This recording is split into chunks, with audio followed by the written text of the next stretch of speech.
একদিন বিশ্বনবী বললেন, বান্দার কোনো হক আল্লাহ কোনোদিন ছেড়ে দেয় না। আল্লাহর হক আল্লাহ মাফ করে, বান্দার হকের মাফ নাই। যদিও আমি নবী, আমার উপর যদি কোনো হক থাকে বলো, আমি দিয়ে দেব। কোন সাহাবী দাঁড়ায় না। এক সাহাবী দাঁড়িয়ে বললেন, নবী, যুদ্ধের ময়দানে চাবুক চালানোর সময়, লাঠি চালানোর সময় এক কাফেরকে মারতে যেয়ে আপনার লাঠির বাড়ি আমার পিঠের মধ্যে পড়েছে। আপনি যেহেতু এই কিসাসটা আদায় করতে চান, আপনার পিঠে আমি লাঠির বাড়ি মেরে এটারে শোধবোধ করে দিতে চাই। সাইয়েদনা ওমরে ফারুক হাতের জামা এরকম পড়তে শুরু করছে, আয় এদিকে আয়, তোরে শোধবোধ করাই। বিশ্বনবী বললেন, ওমর রাখো, এটা বান্দার হক, মিটাতে দাও। বিশ্বনবী বললেন, আসো, তুমি এসে আমার পিঠে লাঠি দিয়ে চাবুক দিয়ে বাড়ি মারো। সাহাবী বলে, ও নবী, তখন দুর্ভিক্ষের সময়ের যুদ্ধ ছিল, আমাদের গায়ে জামা ছিল না। যখন আপনি আমার চাবুকটা পিঠের মধ্যে মেরেছেন, আমার পিঠে তখন জামা ছিল না। আপনি যদি যথা নিয়মে কিসাসটা আদায় করতে চান, আপনার জামাটা খুলেন, খালি পিঠের মধ্যে বাড়িটা মারিস। এবার আর ওমরে ফারুককে ধরে কে? এদিকে আয়, তোরে দেখাইতেছি। বিশ্বনবী বললেন, ওমর থামো, মারতে দাও। বিশ্বনবী উনার জুব্বাটা উপরের দিকে উঠালেন, পিঠের মধ্যে বাড়ি দেওয়ার জন্য ওই সাহাবীকে ডাকলেন। ওই সাহাবী বিশ্বনবীকে পিছন দিক থেকে জড়িয়ে ধরে ওই মোহরে নবুয়তের মধ্যে চুমু দিয়ে ফেলেছে। সাহাবী বললেন, নবী গো, এই নাটক করার জন্য আপনি আমারে মাফ করে দিয়েন। আপনি বিশ্বনবী, উদম গায়ে আপনারে দেখা যায় না, খালি গায়ে আপনারে দেখা যায় না। শুনেছি আপনার পিঠের মধ্যে মোহরে নবুয়ত আছে। অনেক দিনের সাধনা, জল্পনা কল্পনা, আপনার মোহরে নবুয়তে আমার ঠোঁটটা আমি লাগাবো। আপনার মোহরে নবুয়তের মধ্যে আমার ঠোঁটটা লাগিয়ে আমার ঠোঁটটারে আমি জাহান্নাম থেকে পরিত্রাণ করাবো। এজন্য প্ল্যান প্রোগ্রাম করে এতক্ষণ আপনার জামাটা খুলতে বলেছি। আপনার উপরে আমার কোনো হক নাই। আমার আব্বা মা, আমার সম্পদ, আমার জীবন আপনার জন্য কোরবান গো নবী। বিশ্বনবীর পিঠে বাম দিকে খাতামুন নবুয়া ছিল, মাহরে নবুয়া। কোন বর্ণনা এসেছে উনি এই মাহরে নবুয়া দিয়ে পিছন দিকে দেখতেন। বিশ্বনবী যখন নামাজ পড়তেন উনি বলতেন, ইস্তাকিমু ওয়া আতাদিলু ইয়ারহামুকুমুল্লাহ, কাতার সোজা করো, ফাঁকা জায়গা বন্ধ করে দাও, কারণ আমি সামনে যেমনি দেখি পেছনেও তেমনি দেখি। অনেকে বলেন বিশ্বনবী পেছনে দেখতেন এই মাহরে নবুয়তের জায়গাটা দিয়ে। এটা ছিল বিশ্বনবীর behind CC camera, behind close circuit camera. আল্লাহু আকবার। বিশ্বনবী ছাড়া কোন নবীর পিঠে এরকম মাহরে নবুয়া ছিল নাকি? কথা বলেন। এজন্য ওই নবীরে গালি দিলে সহ্য হয়? কথা বলেন, সহ্য হয়? আবিয়াদুল ইবতাইন, বগল ছিল শুভ্র সাদা। আমাদের বগল কি সাদা? দুর্গন্ধ, কুৎসিত, কালো, তাই না? বিশ্বনবীরটা কালো? কথা কোন? শুভ্র সাদা। আমরা দোয়া করি এভাবে। বিশ্বনবী মাঝে মাঝে দোয়া করতে করতে বৃষ্টির জন্য যখন দোয়া চাইতেন, আরাফার ময়দানে যখন দোয়া চাইতেন, দোয়া করতে করতে হাতটারে উপরের দিকে করতেন। সবাই এরকম হাত তোলেন, সবাই হাত তোলেন। বিশ্বনবী মাঝে মাঝে আবেগের চোটে এইখান থেকে হাতটা এই জায়গায় নিয়ে যেতেন। সুবহানাল্লাহ। বিশ্বনবী যখন হাত আবেগের চোটে উপরের দিকে উঠাতেন, বিশ্বনবীর বগল দেখা যেত। সাহাবারা বলতেন, হাত্তা ইরা বায়াদু ইবতাইহি, এই সুযোগে আমরা দেখতাম উনার বগলটা ধবধবে সাদা, কোনো দাগ ছিল না। মুস্তাওয়াল জাবিন, প্রশস্ত ললাট ছিল। আসাম্মুল আনফ, খাড়া নাক ছিল। বিষ্ণুনবীর নাক কিন্তু বোচা ছিল না। এরকম চ্যাপটা নাকরে আপনারা কোম্পানিগঞ্জে কি বলেন? সাকমা? কি নাক? হ্যাঁ, বুসা। বিষ্ণুনবীর নাক এই চাকমা স্টাইলে নাক ছিল না, খাড়া ছিল, খাড়া নাক ছিল। সুবহানাল্লাহ পড়েন। মুফাল্লিজুল আসনান, দাঁতগুলো ছিল পরিপাটি। বিশ্বনবীর দাঁতের দিকে তাকালে, বিশ্বনবীর হাসির দিকে তাকালে মনে হতো হাসিতে যেন মুক্তা ঝরে। বিশ্বনবী দেখতে কেমন ছিল আন্দাজ পাচ্ছেন না মোটামুটি?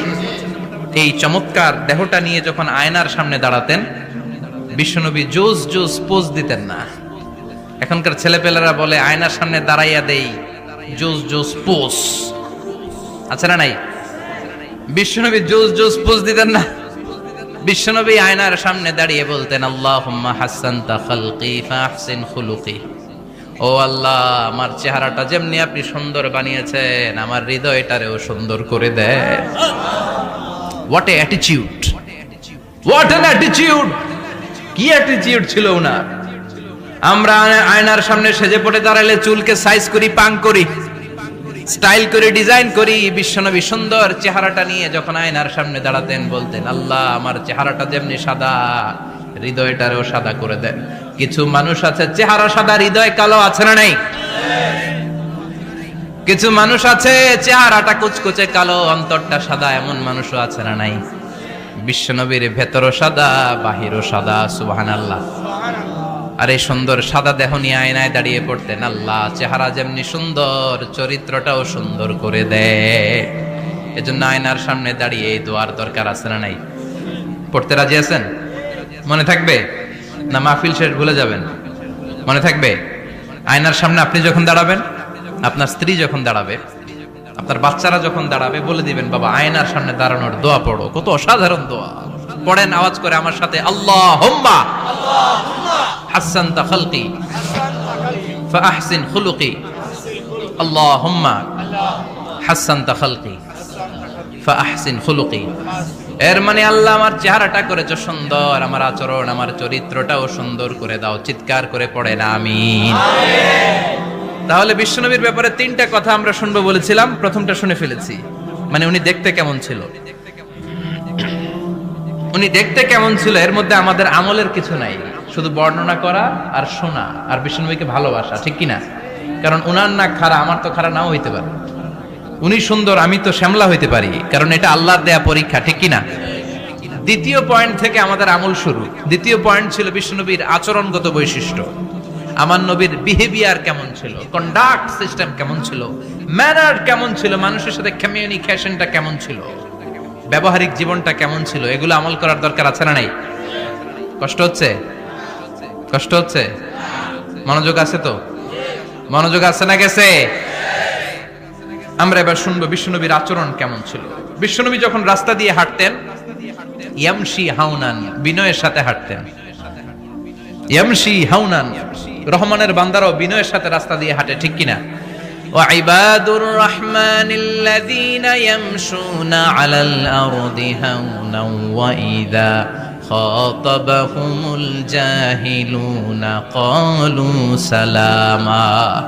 রহমানের বান্দারা যখন রাস্তা দিয়ে হাঁটে, বিনয়ের সাথে হাঁটে, তারা অহংকার প্রদর্শন করে না, মানুষের সাথে বিনয়ের সাথে রাস্তা দিয়ে হাঁটে। এজন্য রাস্তা দিয়ে যখন হাঁটবো, বিনয়ের সাথে হাঁটবো। রাজি আছেন তো? নাকি অহংকার প্রদর্শন করে হাঁটবেন? বিশেষ করে যুবকেরা, ৩-৪ জন যুবক একসাথে হলে রাস্তায় ওদের আর কারো হুঁশ জ্ঞান থাকে না। পুরো দুনিয়াটাই মনে হয় দুনিয়াটাই আমার, আছে না নাই? না, মুরব্বীকেও সম্মান করবা, মহিলাদেরকে সম্মান করবা, তোমার জায়গায় তুমি হাঁটবা, ভদ্রভাবে হাঁটবা। ভদ্রভাবে হাঁটার দরকার আছে না নাই? উনি মুরব্বী, একদিন উনিও তোমার মতো যুবক ছিল, ঠিক কিনা? এই যে আমার কালো দাড়ি, আজীবন কালো থাকবে? কথা বলেন। উনার সাদা দাড়ি, ছোটবেলায় মনে সাদা দাড়ি নিয়ে আসছিল না? হ্যাঁ, উনিও একদিন তাগড়া যুবক ছিল। উনিও কোম্পানিগঞ্জ বাজারে দাঁড়ালে লোকজন তাকিয়ে থাকতো, ঠিক কিনা? তার মানে রং ধরা যৌবন জং ধরে শেষ। যৌবন সব সময় থাকে না, সার্টেন একটা পিরিয়ডের জন্য আল্লাহ দিয়েছে। এজন্য যুবক ভাইরা, তোমাদের রক্ত গরম, তোমাদেরকে বিনয়ী হতে হবে বেশি, ঠিক কিনা? রাজি আছো তো সবাই? বিশ্বনবী বিনয়ের সাথে হাঁটতেন। ওয়াকানা ইয়াতাবাসসাম, সবসময় মুচকি হাসতেন। কি করতেন? মুচকি হাসেন তো আপনারা? হাসেন না? মুচকি হাসবেন, কারণ মুচকি হাসতে পয়সা লাগে না। লাগে? মুচকি হাসি দেন তো একটা। এই যে সবার এখন মুচকি হাসি, পয়সা লাগছে? কথা কর। তাবাসসুমুকা ফি ওয়াজহি আখিকা সাদাকা, you would smile to your brother, it's a charity. তুমি তোমার ভাইয়ের দিকে তাকিয়ে যে মুচকি হাসবে, এত সদকা দেওয়ার সওয়াব হয়ে যাবে। বিশ্বনবী সব সময় মুচকি হাসতেন। হাসি 3 ধরনের, তাবাসসুম, দিহক, কাহকাহা। কাহকাহা মানে অট্ট হাসি, আলিফ লাইলার দত্তরা যেমন হাসি দেয়, ওই হাসি। এটা নামাজের মধ্যে কেউ দিলে নামাজও শেষ, ওযুও। আর দেহেক, হালকা আওয়াজে হাসি, সামান্য দাঁত দেখা যায় মাঝে মাঝে। বিশ্বনবী মজা করে এরকম হাসি দিতেন, কিন্তু সব সময় বিশ্বনবীর ঠোঁটের মধ্যে মুচকি হাসি লেগেই থাকতো। তাহলে আমরা বিনয়ের সাথে হাঁটবো, নাম্বার 1। নাম্বার 2, সবসময় মুচকি হাসবো। রাজি আছেন? ঘরে যেই স্ত্রীকে একটা মুচকি হাসি দিবেন, আজকে রাতেই দিবেন, যেই একটা মুচকি হাসি। রাজি আছেন? হ্যাঁ, ভালোবাসা বাড়াই দিবে কে? কথা কয় না। ভালোবাসার কথা আসলে আওয়াজ কমে যায়। ভালোবাসার কথাও কোরআনে আছে না নাই? আল্লাহু আকবার। আল্লাহ দাম্পত্য জীবনের ভালোবাসা তুমি বাড়িয়ে দাও। ইদাল তাফাতা ইলতাফাতা জামিআন। এই দুই একজন ওঠা বসা করতেছে কেন? ওঠা বসা করা যাবে না, বসেন। আর অল্প কয়েক মিনিট কথা বলবো। এখানে তো অনেক বিশৃঙ্খল, আমি তো বলতেছি না কিছু, অনেক বিশৃঙ্খল হয়ে গেছে মাহফিলটা। ওঠা বসা করা যাবে না, বসেন। 2-4 মিনিট কথা বলে আমরা একসাথে বিদায় নিব। কারণ এই মাহফিলগুলোর একটা সৌন্দর্য আছে, আপনি ওঠা বসা করলে সৌন্দর্যটা নষ্ট হয়।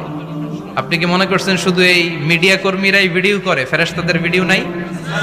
ওয়া কুল্লা শাইইন আহসাইনাহু ফি ইমামিম মুবিন। ফেরেশতাদের ভিডিও ক্যামেরার নাম ইমামুম মুবিন। সুবহানাল্লাহ পড়েন। এই ইমামুম মুবিন নামক ক্যামকর্ডার, এটা দিয়ে তারা রেকর্ড করে নিয়ে যায়। এজন্য ওঠা বসা করলে এটা সুন্দর লাগবে। কথা বলেন।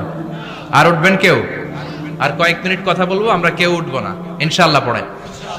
ইদাল তাফাতা ইলতাফাতা জামিআন। বিশ্বনবীর যদি ডানে বায়ে কোথাও তাকানোর দরকার হতো, উনি আর চোখে তাকাতেন না। অনেকে এইভাবে বসে আছে, ডানে এমনে তাকায়, এমনে আছে না নাই? এইভাবে এমনে তাকায়, আছে না নাই? এভাবে তাকানো যাবে না। বিশ্বনবী ডানে তাকানোর দরকার হলে ইলতাফাতা জামিআন, অ্যাবাউট টার্ন, ঘুরে যেত, ঘুরে এইভাবে তাকাতেন। আবার বায়ে তাকানোর দরকার হলে বুকটা নিয়ে, শরীরটা নিয়ে ঘুরে যেতেন, এইভাবে তাকাতেন। সুবহানাল্লাহ পড়বেন না? আর চোখে তাকানো কি ভালো স্বভাব? বিশ্বনবী ইদাল তাফাতা ইলতাফাতা জামিআন, যেদিকে তাকাবেন ওদিকে ফুললি মনোনিবেশ করতেন, তারপরে তাকাতেন। সুবহানাল্লাহ পড়েন। ওয়া কানা মুস্তাহিয়ান, লাজুক ছিলেন, বেশ লাজুক। এখন সমাজে লাজুকতা নাই, লাজ শরম আমরা হারাতে বসেছি, ঠিক কি না? বিশ্বনবী আসাদ্দু হায়াআন মিনাল আযরা ফি খিদরিহা। যেই মেয়েদের বিয়ে হয় নাই, এমন ভার্জিন নারী, কুমারী নারী যারা পর্দার ভেতরে অনেক লাজুক হয়ে বসে থাকে, বিশ্বনবী পর্দার আড়ালে ওই কুমারী নারীদের চাইতেও বেশি লাজুক ছিলেন। এত লাজুক ছিলেন, এত লাজুক ছিলেন, লজ্জা পেলে চেহারাটা বিশ্বনবী লাল হয়ে যেত। ছোট্টবেলায় হালিমাতুস সাদিয়ার বাড়িতে যখন দুধ খেতে গিয়েছিলেন, বিশ্বনবীর দুধমা হালিমাতুস সাদিয়া বলে, এই কুরাইশি মুহাম্মদ ছেলেটাকে কখনো কাঁদতে দেখি নাই। ক্ষুধা লাগলেও কাঁদে না, ব্যথা পেলেও কাঁদে না, শুধু লজ্জাস্থানের জায়গা থেকে কাপড়টা একটু সরে গেলে ছোট্ট মুহাম্মদ চিৎকার দিয়ে ওঠে। কি বুঝে সে? ক্ষুধা লাগলেও কাঁদতো না, ব্যথা পেলেও কাঁদতো না, লজ্জাস্থানের জায়গা থেকে কাপড় সরে গেলে বিশ্বনবী চিৎকার দিয়ে উঠতেন। সুবহানাল্লাহ পড়েন। এজন্য লজ্জা শরমের দরকার আছে না নাই? ইযা লাম তাস্তাহি ফাসনা মা শি'তা। যদি লজ্জা শরম না থাকে, যা মন চায় তাই করতে পারো। এটা আমাদের বাংলাদেশে ব্যাপক। লাজ শরম কিচ্ছু নাই, যে যেটার যোগ্য না সে সেটা করতে যায়, ঠিক কি না? এই যে হিরো আলমের মনোনয়ন নিয়ে টানাটানি, কোনো লজ্জা শরম আছে? আমার যোগ্যতা থাকতে হবে না? আমাকে রাজনীতি জানতে হবে না? আমাকে যদি আজকে বলে মিজানুর রহমান আজহারি আপনি অনেক কোয়ালিফাইড লোক, আপনি কালকেই দেশের প্রধানমন্ত্রী, আমি ওই জায়গায় বেহুশ।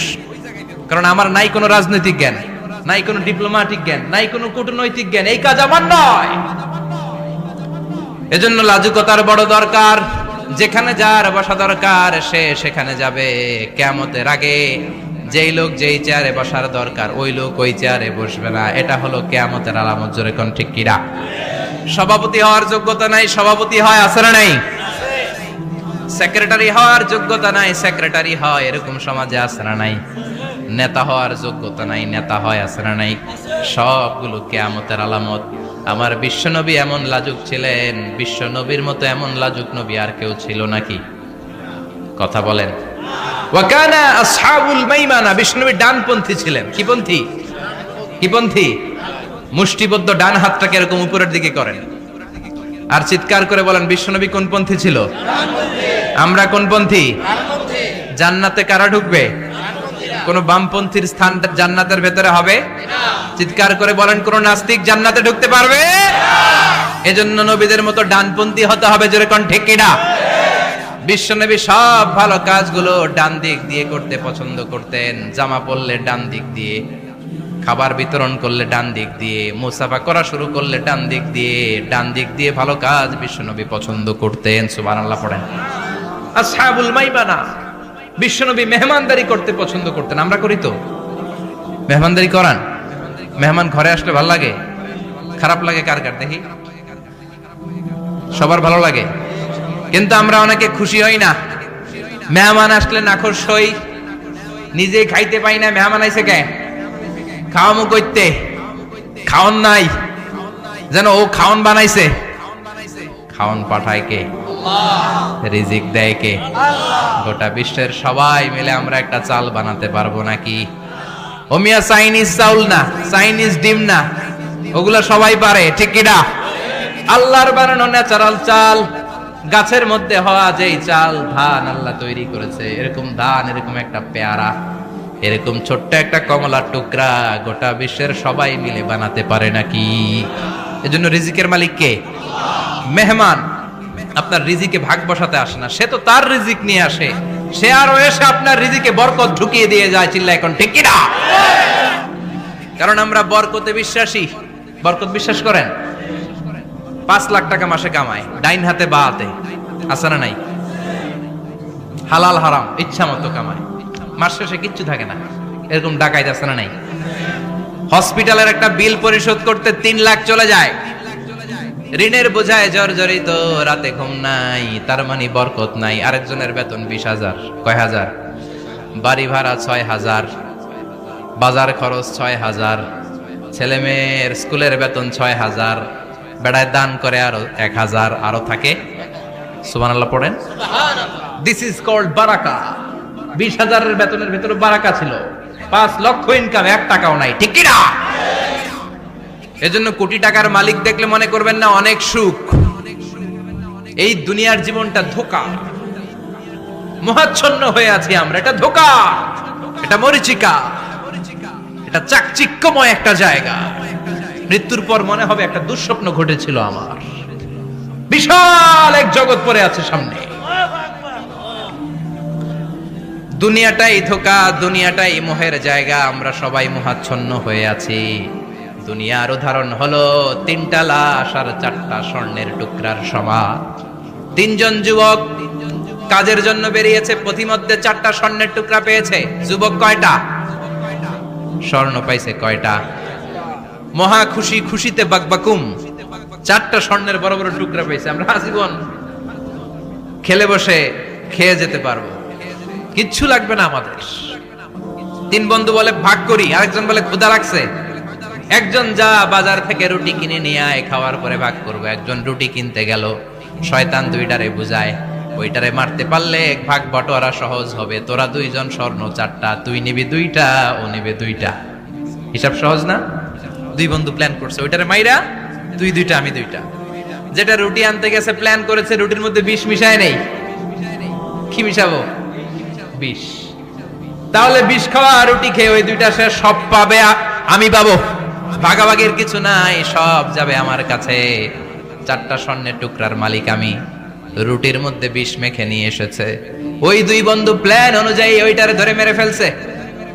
এবার মহা খুশি। এক বন্ধু কয়, এবার তো ভাগ বটর আর কিছু নাই, তুই 2টা, আমি 2টা, আগে খাইয়া লই।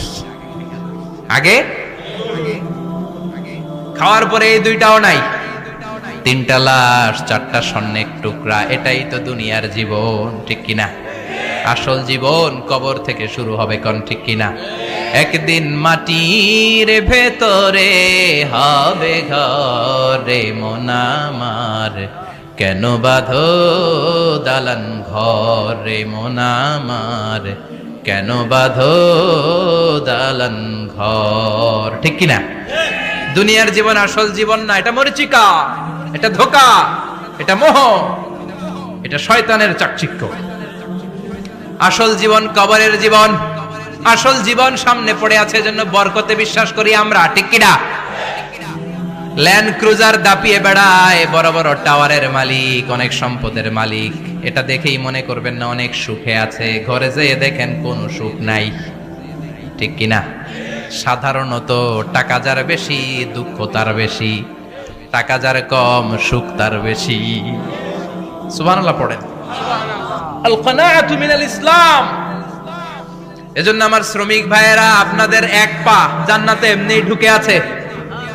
নামাজ পড়বেন, মা বাবার খেদমত করবেন, ইসলামের নিয়মগুলো মানবেন, দ্বিতীয় পাটাও জান্নাতে ঢুকায় দিবে কে? আর যারা কোটি কোটি টাকার পাহাড় বানিয়েছে, ওদের হিসাবের ফিরিস্তি অনেক বড়। বিশাল বাড়ির মালিক, ল্যান্ড ক্রুজার চালায়, সাবরোলেট চালায়, পোরশে, ফারারে, ল্যাম্বরগিনি চালায়, আছে না নাই? ঘরে সুখ নাই, রাতে ঘুম নাই, টেনশন আর টেনশন, 4টা ট্যাবলেট খেয়ে আধা ঘন্টা ঘুমাতে পারে না, এরকম ধনী আছে না নাই? সব ধনীরা আবার এক পাল্লায় মাইপেন না। হালাল পন্থায় মাথার ঘাম পায়ে ফেলে যেই ধনী ব্যবসায়ীরা বড় লোক হয়েছে, ওদের ঘরে ঠিকই শান্তি আছে। তার মানে টাকা যার বেশি, ওষুধ তার বেশি, কিচ্ছু খেতে পারে না। দেখবেন ধনীদের খাবারের ডায়েটে থাকে ভেজিটেবলস আইটেম, ঠিক কিনা? এমনি হজম হয় না, আবার ডাক্তারের কাছে গেলে বলে কিচ্ছু খাবেন না, খালি ঘাস খাবেন। কি খাবেন? মানে ভেজিটেবল খাবেন, সবজি খাবেন তো সুস্থ থাকবেন, আছে না নাই? ঘুম নাই, শান্তি নাই। এই যে কোম্পানিগঞ্জ বাজারের যারা কুলি মজুর শ্রমিক, এদের ঘুমে ঝামেলা আছে? কথা বলেন।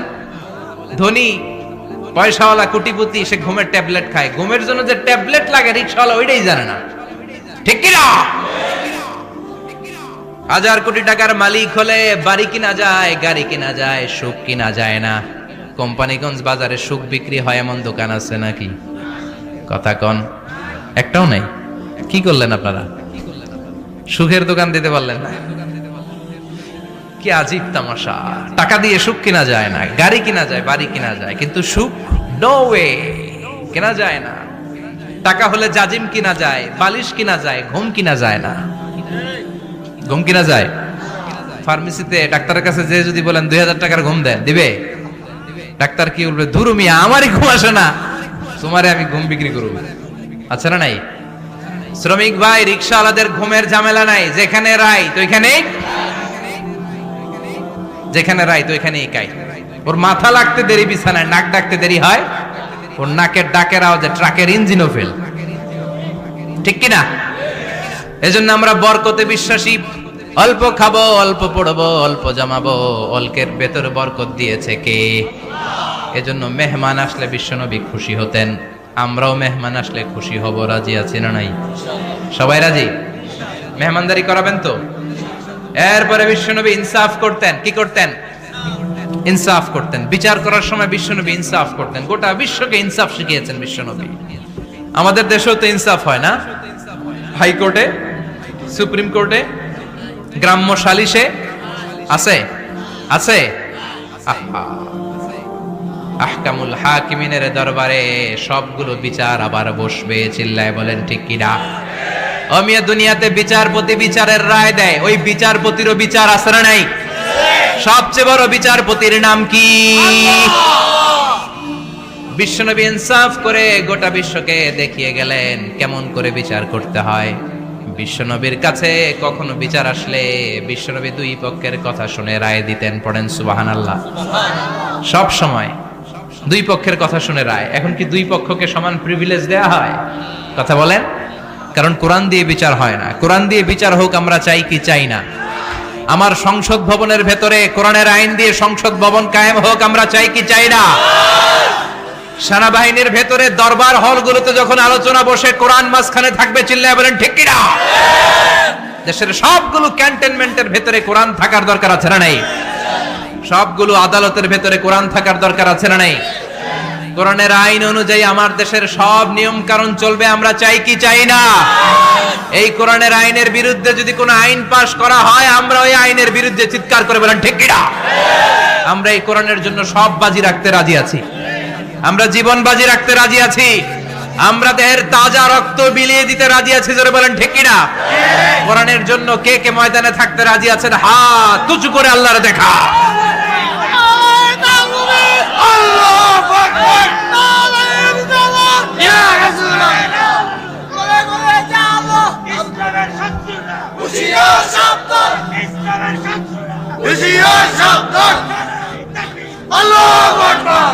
আল্লাহ কোরআনের জন্য যে ভালোবাসাটাকে তুমি কবুল করো।